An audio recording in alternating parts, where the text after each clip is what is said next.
to our wounds.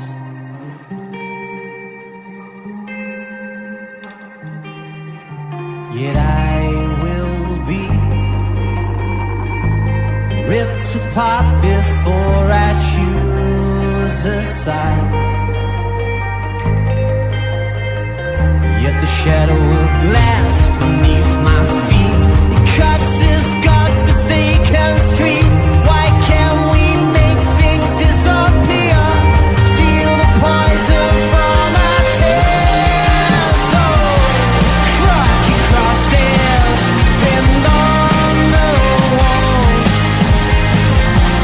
Slow destruction of our childhood homes. High illusions, they're seen no more, no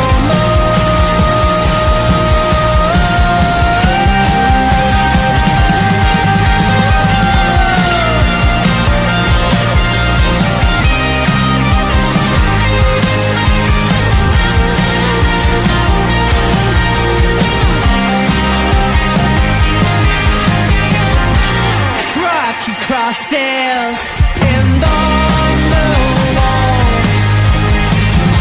Slow destruction of our childhood homes.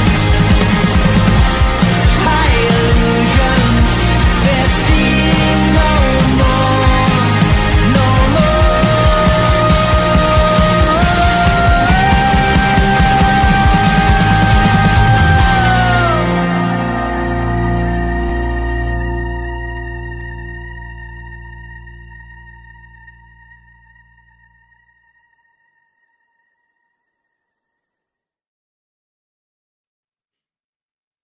Yes, people. Welcome back to another episode of Elbins. Hope you guys are all doing well. Smash the likes up. Make sure you guys are subscribed to the channel as well if you're new.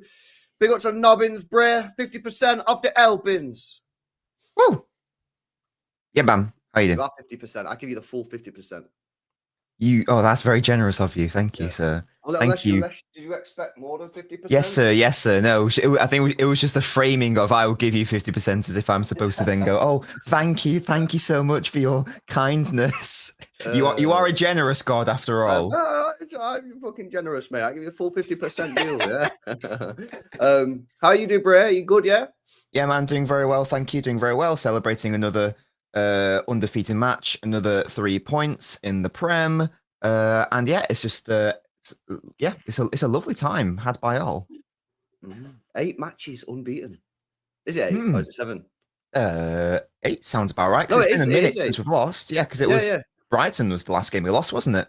Yeah, it is 8. Can you believe it? Can you believe it? Look at us now. Look at us. I know, yeah. Look at us. Let's long may it continue. We did say, didn't we, that these are some fixtures that we need to be looking at certainly getting the vast majority of wins from. We couldn't beat Monaco, but if we were going to draw a game out of any of the others that we discussed, then it was going to be that one, wasn't it? It's looking promising, particularly given the doom and gloom start of the season when we only had 3 points after 3 games. So it's definitely looking a lot healthier for sure. We would have been. Sorry, I was just going to say we would have been top of the table if we beat Arsenal on goal scored. We would have been top of the table. That is absolutely wild, shining. How crazy is that we could have been top of the table? If that goal hadn't gone in the last minute against Arsenal, yeah, we would be top of the table right now, which is absolutely insane, really, when you deep it, given that we've not even played well. Like, it's absolutely incredible. But talking of playing well, first 45 minutes, obviously yesterday was a game of 2 halves, wasn't it? Very much in terms of the performance, tactics, all that kind of stuff. Let's speak on the positives first. That first half, for me, I thought we were very, very good, bro. I thought the way we moved the ball, I thought we played with intent. I thought Reinders had a great first 45 minutes, probably one of the best 45 he's had. If you take out the moments of the Wolves game, I thought it was fantastic yesterday. Haaland with another brilliant goal. That first 45 minutes for me was like, I'm not trying to glaze it too much because obviously there's still stuff that needs to improve, right? But for what we've seen over the last 18 months, that was very, very, very encouraging for me, that first 45 yesterday. Yeah, definitely it was. Definitely was. I think that basically everyone had a good game in one manner or another. We could have been better in front of goal, definitely. Like, absolutely, like Foden should have been better in front of goal. Like Reinders should have taken that shot a bit sooner. So yeah, maybe we could have created more, but I think we have to, before we like dig down into like the finer details of the overall performance, I think that we have to lay down the context foundation, which is that before City's game against Brentford, Brentford hadn't lost at home all season. Home or away, no one had stopped Brentford from scoring a goal until City. They've scored in every other game they've played this season in all competitions. And also before yesterday, City's record at Brentford was only 50% wins. We'd lost, we'd drawn, we won, we won. So we only historically have won 50% of our games at Brentford before yesterday. So, of course, people want more goals. I get that. But based on how Brentford have played this season, based on how we've played against Brentford historically, that was not necessarily a reasonable thing to, be like 2 or 3 goals up by halftime, that sort of thing. Because the way Brentford defend is they're very strong at that. They defend in the back 5 against the better sides, as we saw. So for us to break them down relatively quickly, and also in that first half, they had 1 shot, and it was like a nothing shot either. So I think that for me was the focus of yesterday's performance in the first half and second half, to be fair, was more the defensive work from City. Outside of that chance in the second half from that Yoshko error, I don't know what he's doing there. Like, Brentford didn't do anything. And that's pretty impressive, I think, given the fact that we know that City have not been particularly good defensively overall this season, conceding a lot of late goals, and the context that Brentford score every single game, and they haven't done that yet. So I think there are lots of positives to take out from that match. I know you asked me about the first half, but I also think there's some from the second half, not on ball. There were lots of concerns there, but if you can't be good on ball, at least be good defensively. And I think that's what we did in the whole 90 minutes. Yeah, no, you know what? We obviously bar the Bozo error from, I don't know what, like you say, I don't know what Gvardiol was doing. Yeah, for me, I think defensively this season we have looked better. I still think like we've looked sketchy when Huzanov's not been in there, but Huzanov wasn't in there yesterday, and I think we defended really, really well for the large part. Obviously, bar the sort of like Gvardiol mistake on that header. Diaz yesterday was fantastic. One of the best games I've seen from Diaz in a long time. Nunes defensively yesterday was on it. O'Reilly's just putting in those performances. He's just churning them 7, 8 out of 10s every single game at the moment, which is fantastic stuff. Nico Gonzalez come on yesterday. That's 2 good games in a row. I thought he'd come on and did really well against Monaco. Yesterday he was good again. He's definitely improving game by game. Love to see that. So yeah, now there's defo positives, man, 100%. And like I say, the way that we moved the ball in that first half for me was very, very good. And there is a lot of talk in the chat, seeing the chat talking about it now, about the clinicalness or lack of.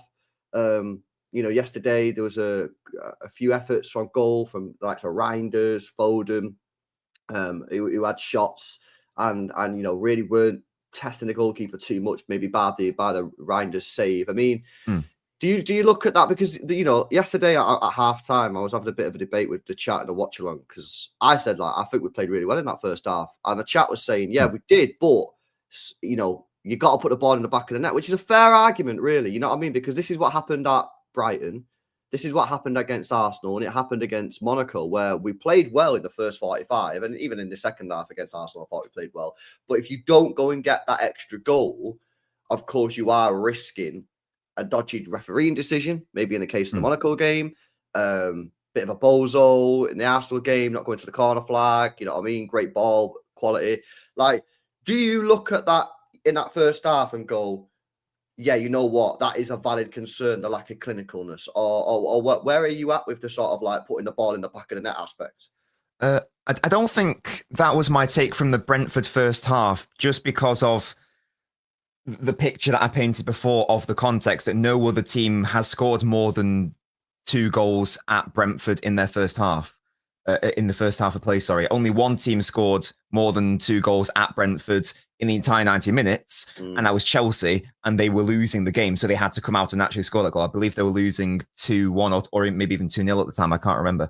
So in isolation, yeah, I totally take the point that City should be obviously trying to score more than 1 goal, but given the context that I've outlined, it wasn't necessarily as simple or straightforward as that. You do have to bear in mind that Brentford have been very good defensively this season at home overall when they defend in their back five. They're not easy to break down. We know that back five teams are very difficult to break down. So I don't think I would have used that match as like a yardstick of an issue in clinicalness. You could maybe argue it's more like an issue of like creating pure clear-cut chances, because I don't think we had too many clear-cut chances outside of like, the Haaland turned that into a great chance, and then there was the Reinders effort, as you mentioned. But I didn't really look at that as a concern in the first half, to be honest. I was really happy with that first half performance because I take it back to how good we were defensively as well, because it's not just going forwards. There's two sides to football. Of course, there's putting the ball in the back of the net, but there's also about keeping it out of yours. And did we limit Brentford to literally nothing in that first half? Yes, we did. They had one shot, which was a pop shot that Gvardiol blocked because it was hit from massively close distance, and there was no threat or concern to City's goal. If we played the second half like we played the first half, then we were going to have a good time and we were going to win quite comfortably, and it wasn't going to be a problem. The concern, as I'm sure we'll get into, was that City weren't able to play the exact same way in that second half. Yeah, nah, absolutely, man. I do hear it. Yeah, and as Karl says there, yeah, like Haaland scoring our last 5 goals. Is that true? Yeah, are you sure is that Premier League only? I assume this is Premier League only, isn't it? Because we did Savinho score against Huddersfield, so this must be Prem only. That sounds about right. Yeah, I think that's right. I imagine that must be Prem only. That. Yeah, I think so. By the way, can I just like say something, because I know that lots of people are rightly bringing up the idea that is it a concern that Haaland's basically like the only one who's like scoring a lot of our goals. Now, while I understand the concern, I don't really view it as an actual problem, because it would be a problem to me if we weren't getting our best goal scorer, and I would argue the best goal scorer in the world. It would be a problem if we weren't getting him into the best positions, and it would be a problem if we weren't getting him into situations where he's able to score goals. If we take that treble year, for example, in the Premier League anyway, there was only one other player that season who scored double-digit goals in the Premier League. Everyone else was single digits. Mm-hmm. I don't view it as an issue so long as Haaland is scoring goals. And if people then go, well, what if Haaland doesn't score goals? Well, first of all, he's the best goal scorer in the world. So I don't think it's as simple as he just drops off a cliff. But secondly, then you tailor your play differently, don't you? Right now, Haaland's doing the business. So we are tailoring our play to getting the best out of him in respect to the finishing. If he gets injured or if he drops off, then we adapt and we play differently. So I don't see it as being a concern, because if these situations happen where Haaland is out of the team, whether due to form or fitness, then City play differently. Another player comes in for him and other avenues of goal scoring are opened. We have Foden, who always gets double-digit goals. We have Marmoush, who will be getting double-digit goals. We'll have players like Reinders and Shirky, who will be pushing double-digit goals, I believe. So I get the concern to be raised, but I don't view it as a proper issue, given the fact that we've seen in the treble year, the only other player to get double-digit goals in the league that year was Foden. Everyone else single digits. So I don't really see it as a problem, to be honest. Yeah, no, that's a fair comment, man. Big up Final Whistle says Marmoush needs to step up like Alvarez used to. Well, obviously, him coming back from his injury is going to be massive. I do think that's going to be really, really important, man. We need him back. I'll be real. Big up Trace says Swear Liverpool. Yeah, we just need 1 winning 40. I don't know, bro. Citizens Media says, Nobbins, do you think if Haaland was injured, that current style would suit Marmoush as well? Ooh, we would have to play differently. So, for example, that first goal doesn't get scored against Brentford. Like, Marmoush can't do that. He's not, even though he can play at pure 9, like, he's not strong. And I'm actually sort of starting to think that maybe Haaland's overtaken him in respect to first touch as well. I was never... Even when I was watching him at Frankfurt, I was never happy with Marmoush's first touch. Like, Haaland's really tied up that area of his game. But certainly in the more transitional moments, like in that second half, where a lot of space was opening up, that would be a really great game state for Marmoush to operate in. So to a certain level, yeah, but we'd have to definitely play slightly differently, because we can't act like we've got this bulky amazingly physical. Yeah. You number can't 9 just up lump front. the ball forward and just hope that Haaland outmuscles the striker. Yes. Well, Marmoush does that because obviously Marmoush ain't going to be able to do that. Exactly. For me, Marmoush is.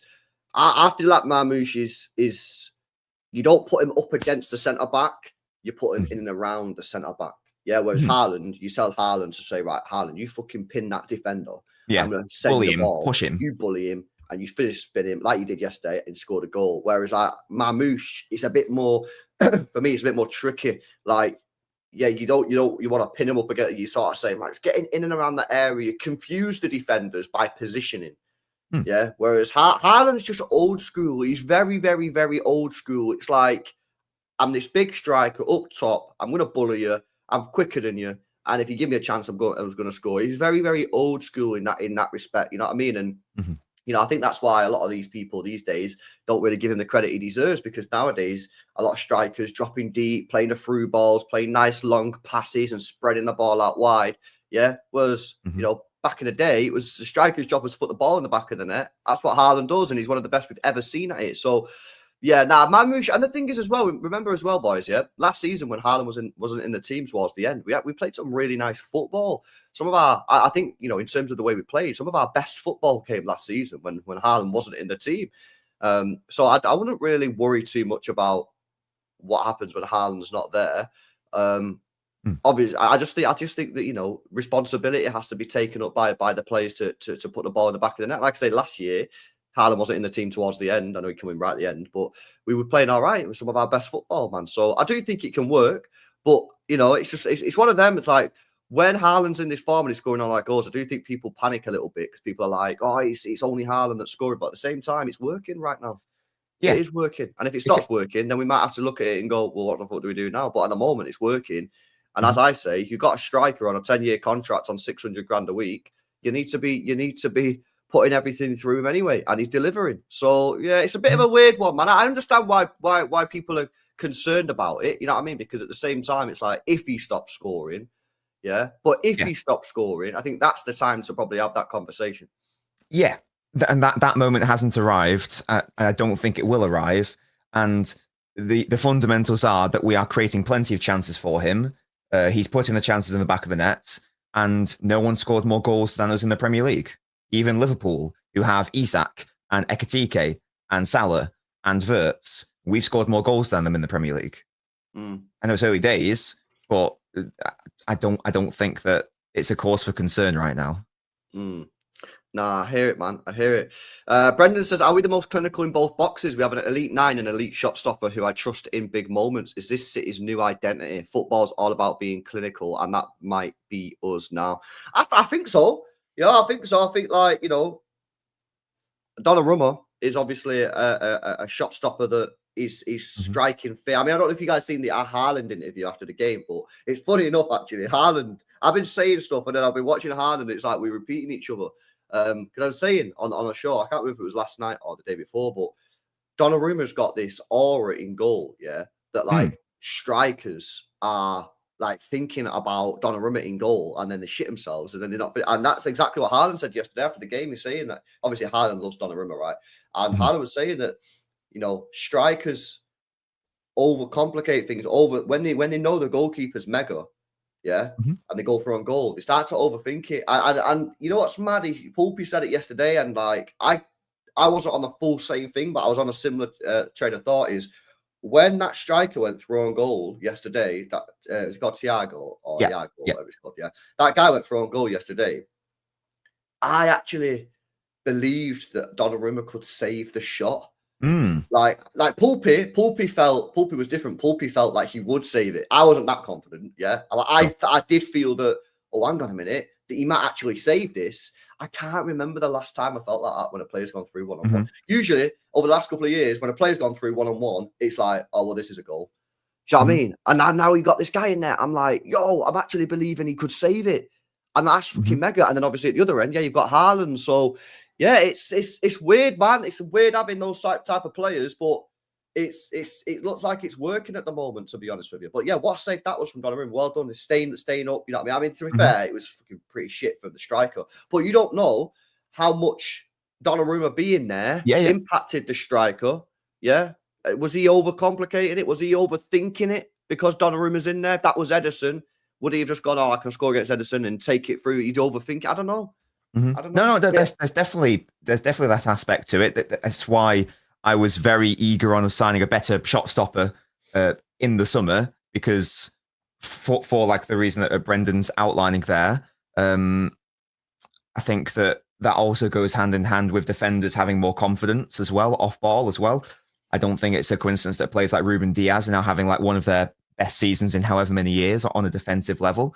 Defenders have more confidence in themselves if they're able to have more confidence in their goalkeeper being superior at shot stopping.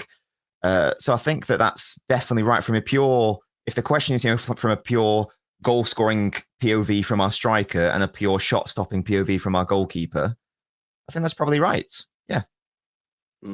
Yeah. Nah, it is good, man. It's good to see. I'm what do you make of Donnarumma? You think that Pep has adapted the team to sort of like minimize his weaknesses, or like what's your thoughts on Donnarumma so far? I've not really been surprised by anything that's happened yet. It's basically all going according to how I thought it would have done. We've seen some fantastic, borderline world-class saves, like against United. Great save against Monaco, I felt. I know you thought it was only good, but I thought it was a great save. Good to great save yesterday as well. We have seen so that's the great side of his game. We have seen the uglier side of his game, like with a really bizarre moment yesterday where I don't really know what was going on, but he like tried to clear it and then it nearly ended up in the back of his net. That was a concern. Of course, like the Arsenal goal. The main issue with it, and I think maybe this is where we can pivot to talking about the second half performance, has been rather like what we basically all knew was going to happen, is that City's build-up has now suffered as a massive consequence of it.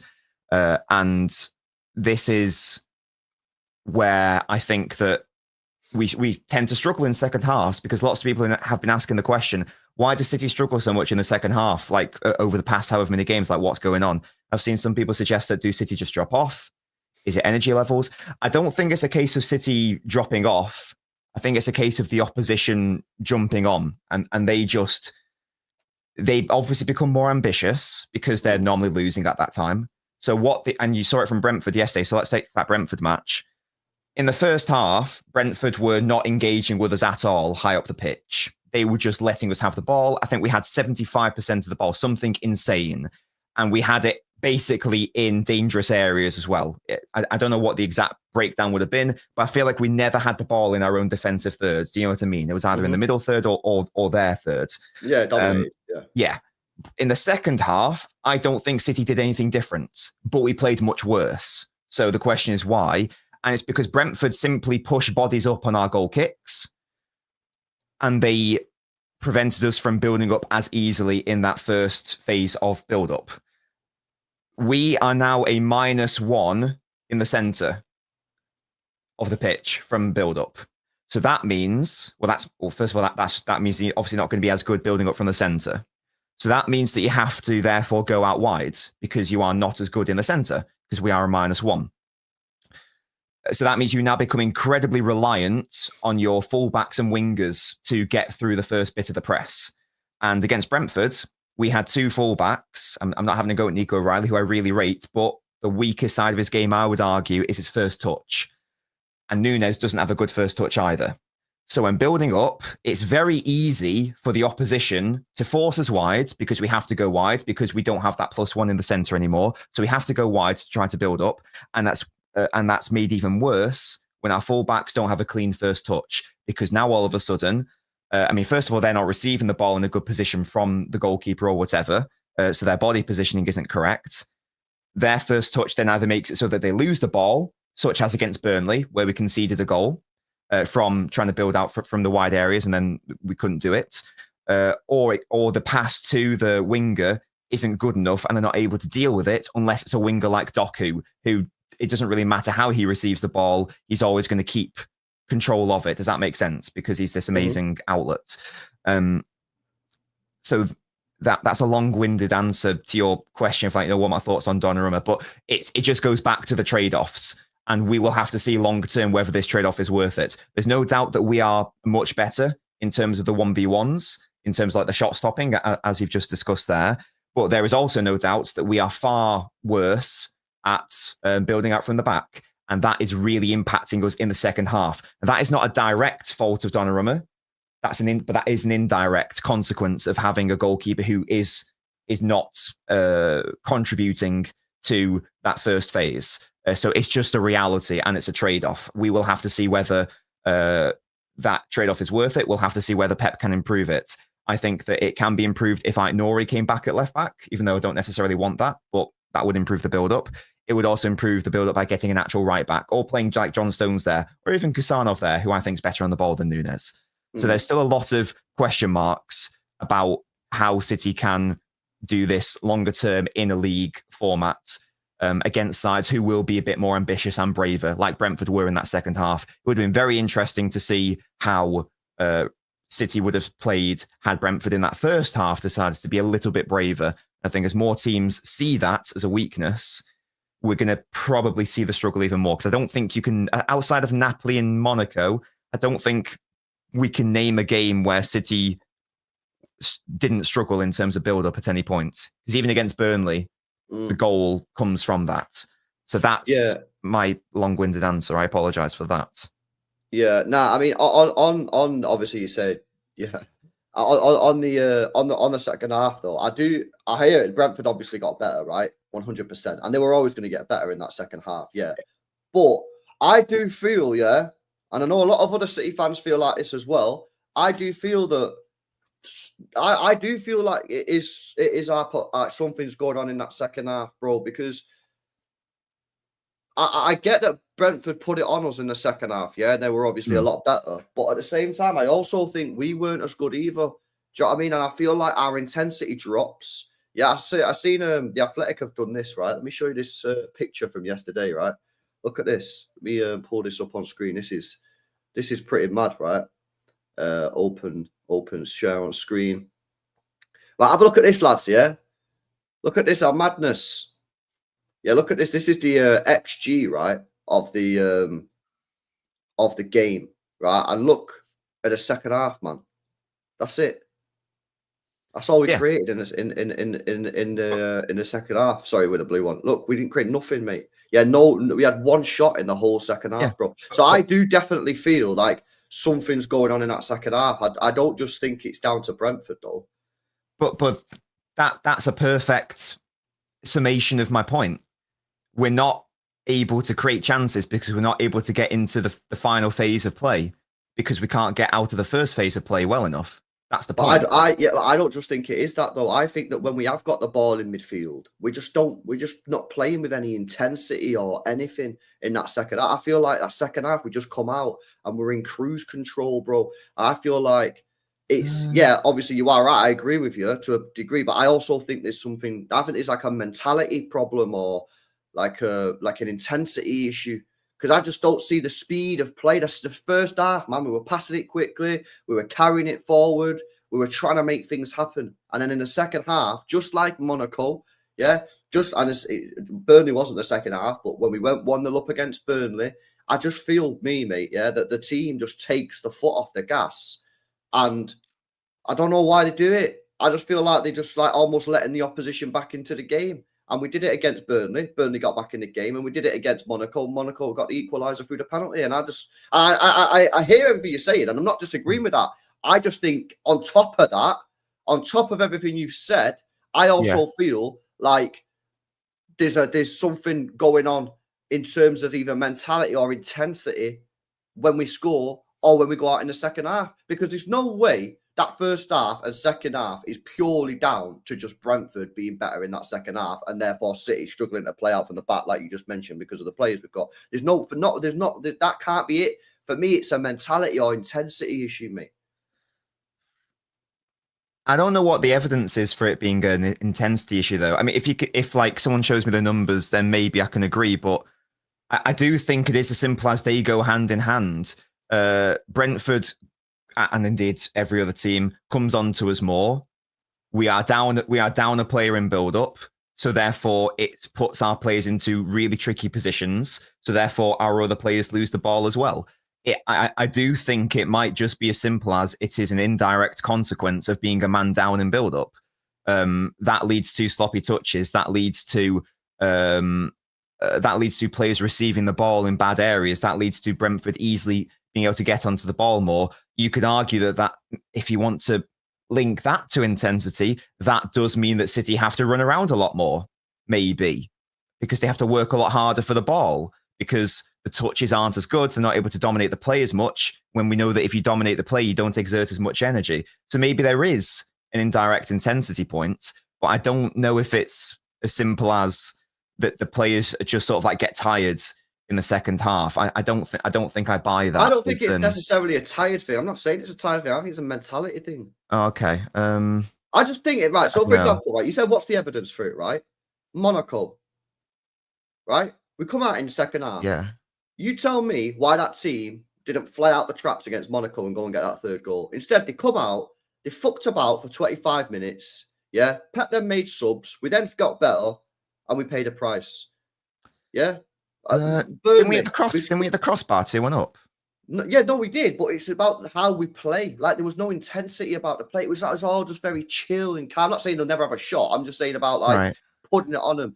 Burnley at home, we go 1-0 up. We completely take our foot off the gas. Everybody can see Burnley going to score, and then Burnley score.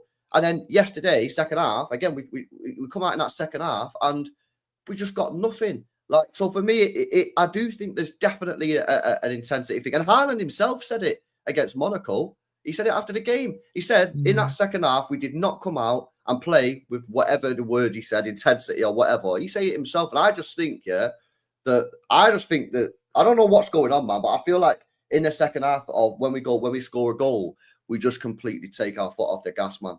And it's pissing me off, because if we would have played in that second half, with the intensity that we played in the first half, that would have been our best performance of the season by a country mile. I don't know. I don't think it's a coincidence that every single team in the second half comes onto us more, and then all of a sudden we look a lot worse. Now, maybe that, again, indirectly leads to this mentality issue, or maybe that indirectly leads to the team not being able to be as intense as we would like, because being a -1 means that it doesn't matter which area of the pitch, whether it's midfield, whether it's defense, whether it's whatever, you're going to be less effective on the ball in those earlier stages of build-up. And maybe they do all go hand in hand. So maybe that's just why I'm not seeing it, because I'm looking, from my point of view, I'm looking at it more as like, what's the cause rather than the effect. I don't know, though. I don't know how you can evidence intensity. I know Haaland said it, but I didn't agree with Haaland's comments after Monaco, to be honest.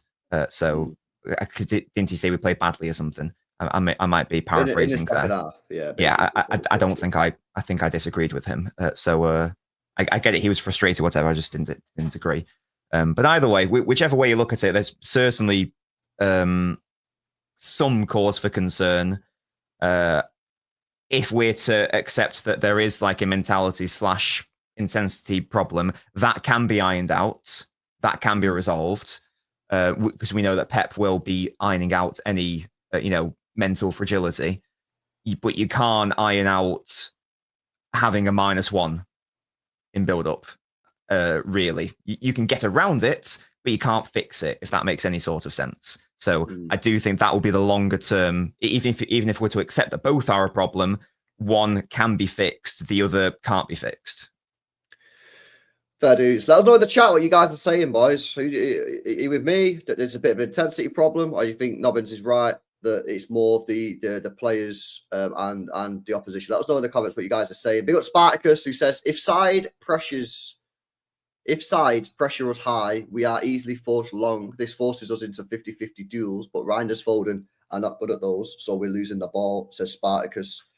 I mean, that goes to what I'm saying as well. Yes. Yeah. I hear it, man. I hear it, bro. To be honest with you, that's why we should have probably signed Bruno Guimaraes. You know what I mean? Like Nobbins was saying. 100 million. And we see like what Spartacus is saying here. We see it every single second half. We've seen it against United. We've seen it against Arsenal. We've seen it against Burnley. To a lesser extent, we've seen it against Monaco. We saw it against Brentford in that second half. This is another. This builds upon that point. Yes, I'm in agreement. Yeah, I was watching a bit of Newcastle yesterday, man, and scored a great goal. Bruno Guimaraes, didn't it? 100 million. I know. We can't buy 100 million pound players, but we spent 150 instead on 3 different ones. Okay. I know. Sadly, it's that ship has sailed. Unfortunately, that's a shame. But it sailed, and I made my peace with it when we signed Nico and Reinders, who I'm very happy with, of course. But you know, it is what it is. What it is. It is what it is, man. Let's have a look. Big up Tom, man. Going back to the striker talk, says, guys, do you not think we need a straight up backup striker? I know it's difficult to sign someone to sit on the bench, but I fear Haaland is going to burn out if he keeps playing this much, says Tom. It's a tricky one, isn't it? You know what I mean? Because like you say, if you get somebody, they're just going to be benched, and who's going to be happy with that? Who's good enough? These are the I've always said this about Rodri. This is why I said I don't think you can ever get a true 6. Indeed. You needed to get someone like a Bruno G who can play alongside Rodri, like Gundogan did, but then also deputise at 6. I've said that for years. This is not something new, and it's a problem that when you have a genuine world class, because world class gets branded about way too much these days, but when you have genuine world class players like Haaland and Rodri, it does become a bit of a problem. A good problem to have, but it does become a bit of a problem in terms of like, well, how do you get players that can step up there? You know, if you get a striker, who's going to be happy to just sit on the bench? Who's good enough? All right, you want to go and get some guy from, French League 2 to sit on the bench. Cool, he'll sit on the bench for you. But is he going to be any good when he gets on the pitch? Yeah. And then you go and get someone like, someone who is good. Like, say you went and got Lautaro Martinez, for example, out of Inter Milan, right? Someone decent, not like mega, but decent player. He's not going to be happy sitting on a bench, is he? So I don't know, man. So the only solutions is, you go and get an old boy, like a Dzeko, who could be happy to sit on the bench, but is he going to be good enough at this day and age when he's 40 years old? Probably not, but he's still bagging goals.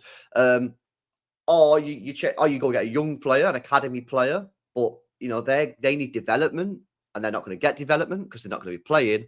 Or you do what he's probably going to do and get somebody like a Marmouche who can play on the wing, can play sort of like inverted forward, but then also just play false 9 when you need him. So I don't really think there is any other option. I think you've got to go down this Alvarez, Marmouche, type, which by the way I think is a very good solution. But I don't really think there's an alternative unless unless you change the system completely and start playing two up front, which perhaps will do. Indeed, I think the solution was to bring in someone like Marmouche. The solution is to have players like Cherki, like Foden, like Bob, who can play false 9 football if necessary. Because you've got to think about it as, okay, if Haaland gets injured, it's a different conversation. But in an ideal world, Haaland plays more than 30 games in the Premier League, like at least 30, doesn't he? So you're looking at like single-digit starts for this backup striker. And who is going to be happy to do that? It's not going to be the sort of person that we would want. So the alternative is to just have someone else there. This is why Calvin Phillips was never going to succeed at City. This is why Nico Gonzalez can succeed at City, because he can fill in for Rodri, but he could also easily play alongside or ahead of him as well. So I think we've already got the solution, and that is the other players in our squad. Yeah, Turkey can't play false 9. I mean, he kind of did it against Wolves. I mean, it's one game, he already has. He looks fantastic against Wolves, to be fair. Yeah, he certainly can. Well, he's done it for Leon as well. But yeah. Done it for Leon as well. There you go. Let's see what else you guys are saying in the chat, man. Smash these likes up as well, boys, if you've not done so. Big up Loco, man. Yeah, smash these likes up if you've not done so. Make sure you guys are subbed up to the channel. Make sure you guys are subbed up to Nobbins as well if you've not done so already. On Cherki and Marmouche, I do definitely think like we need these back. Like, you know what I mean? I think they're coming back at the perfect time. I was a bit hesitant yesterday. A lot of people were saying get Cherki on, but I was a little bit hesitant. I was like, I don't really want to rush him back because I don't want him to get injured. I honestly believe getting them two back is going to make a world of difference. Just to have that extra firepower, on the bench or even starting. You know, they might even start the game to put pressure on the players that are playing. You know, you need to increase your levels, otherwise you're going to get dropped. I think that I do think, honestly, I think with massive. I know Mahmoud wasn't playing particularly well actually before he got injured, right?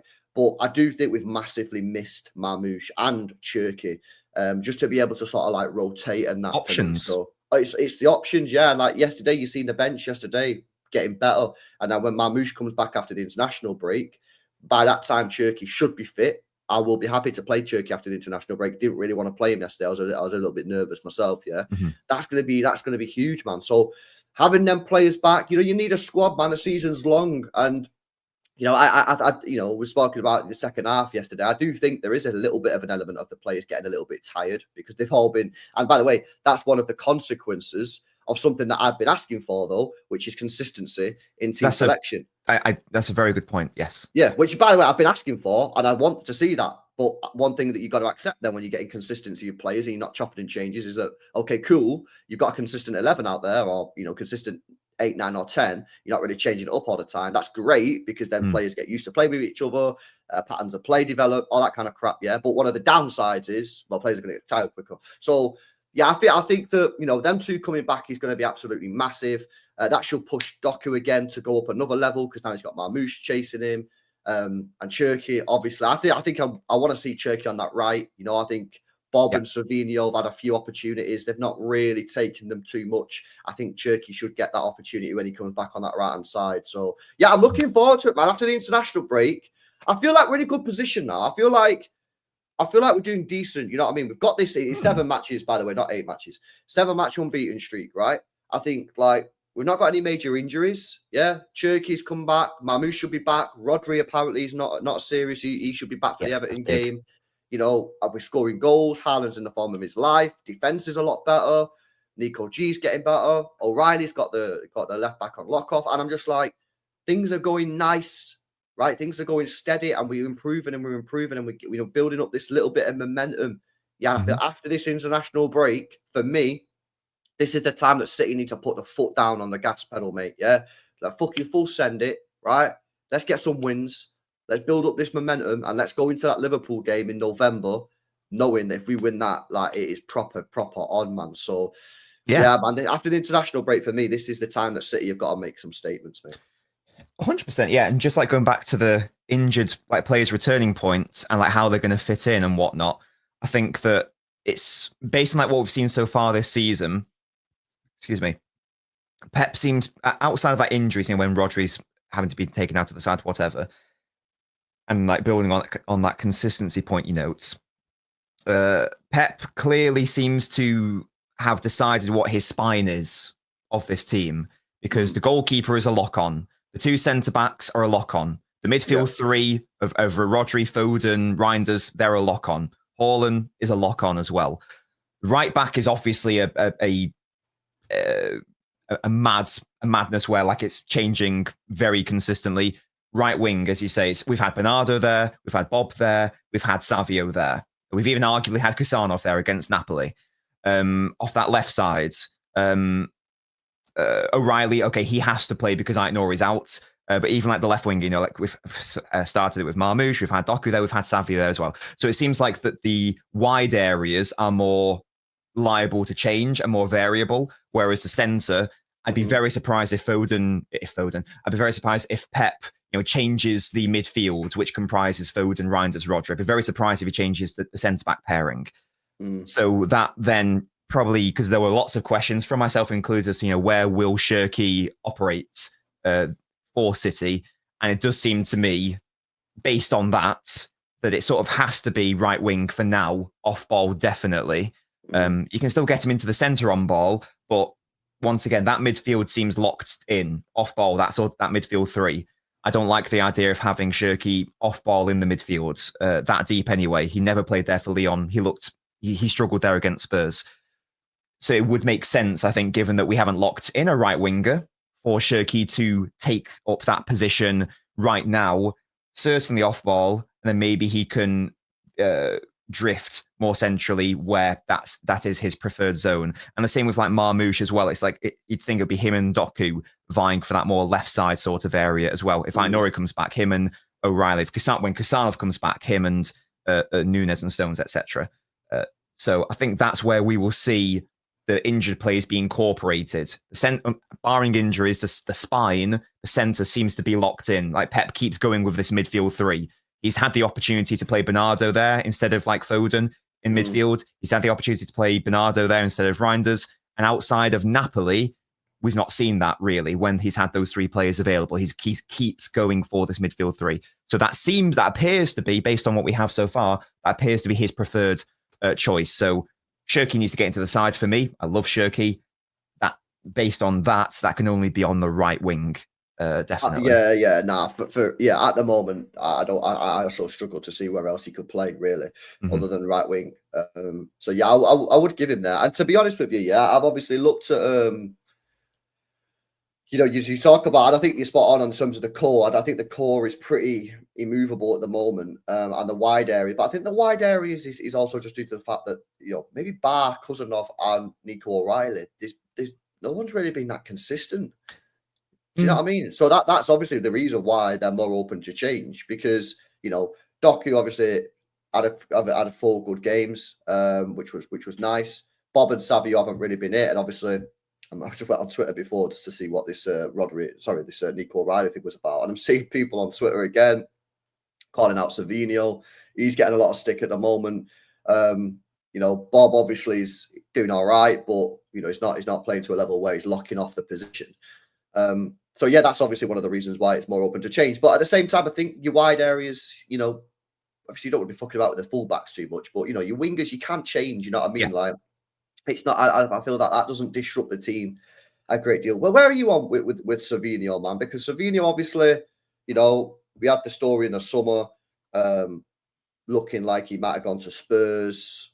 By all accounts, he was give the okay to the move to Spurs. City pulled the plug. Soriano apparently was the guy that blocked the move, which tells us that Savio had given the okay to the deal, 70 million quid. He's then got a new contract. Where are you at with that? Because it seems to like I didn't really remember seeing this much sort of talk on Savio last year, but it really seems that since the season started, it's really sort of ramped up, and I'm seeing a lot of people speak about Savio, and it's sort of like I didn't realize how many people didn't rate Savio. You know what I mean? Like, I thought everyone kind of like just rated him and said, "Oh, he just needs to start scoring." But like, there's a lot of people out there that just don't rate him whatsoever, whether it's left wing or right wing. Yeah, I think it's revisionist history that's happening, because he had a good season in his debut, and lots of people would have said that if you asked them at the end of the season. It was his first year last year. He came in at 20 years old. He got the most assists of anyone in the league, in the Premier League, which is crazy in a dysfunctional City side. Only second ever season in a top 5 European league. So last season was impressive, I think, given all that context. The reason why people have turned on him, I think it's twofold. I think it's because Doku was now, for these people, Doku was a scapegoat. He was now playing well, so now they can't target him, so they have to find another scapegoat. I think that another reason is a misunderstanding of the whole Spurs saga. People don't understand what actually happened there, or they don't choose to understand what happens there. And I don't think he has been that good this season, by the way. I don't think he has been good this season, but he keeps getting shifted from left wing to right wing. In his defense, even though I don't think it is good enough on an individual level, I would still say that he is not playing in what I consider his best position. I do think he should be playing off the right wing. So I'm always cautious to judge how he plays off the left. I know this is where we differ, but I don't like him playing off the left longer term. So I'm always cautious to judge him there. And I think it will just be a case of getting up to speed, and he'll be absolutely fine. I think he does need to improve his finishing. That's not good enough, but we know that there can be a great player in there. So I'm going to keep backing Savio in the same way that I kept backing Doku, and we're now seeing the dividends. I think that if we approach Savio with the same level of patience that we afforded Doku, then we are going to see hopefully a similar sort of situation. I think that also people are, because I've had a conversation with someone about this, and they were trying to compare him to like Mahrez, and I don't think that's reasonable, because Mahrez came in at City at 27 years old. already an elite player, arguably world class. However many seasons of experience, Savio's not that good yet. Maybe he'll never be that good. But it's not reasonable to go, well, Mara's got this many goals in his first season. It's like you're comparing chalk and cheese there. Yeah. No, you know what I mean? That is definitely true. My only concern with Savio, and again, chat, you know I'm a Savio. I like Savio, yeah.